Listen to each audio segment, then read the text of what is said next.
Saül de Tarse est nommé pour la première fois dans les Actes des Apôtres, à l'occasion de la mort d'Étienne. Trop jeune encore, peut-être, pour faire partie des justiciers, il gardait les vêtements que ceux-ci avaient déposés à ses pieds. Ils étaient plus à l'aise, ainsi, pour lapider le premier martyr chrétien.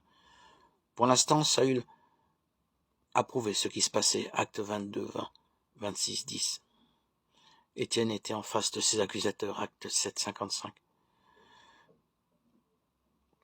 Mais ce qu'a entendu Saül, vu ce jour-là, s'est gravé dans sa mémoire et dans son cœur. Car de la même manière que Jésus, Étienne est mort en pardonnant à ses bourreaux. Seigneur, ne leur compte pas ce péché, disait-il. Plus tard, probablement, Paul a compris que lui-même était l'un de ses bourreaux. Et le persécuteur est devenu le fervent apôtre que l'on sait.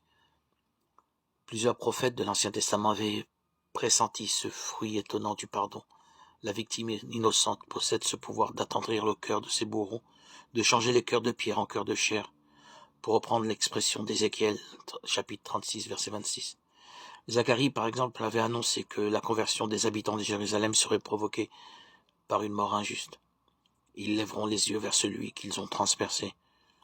Une source jaillira dans Jérusalem en remède au péché et à la souillure. Zacharie 12, 10. Et Isaïe, dans ce que nous appelons le chant du serviteur souffrant, avait décrit une scène analogue. Jésus lui-même avait prédit « Lorsque j'aurai été élevé de terre, j'attirerai à moi tous les hommes » Jean 12, 32.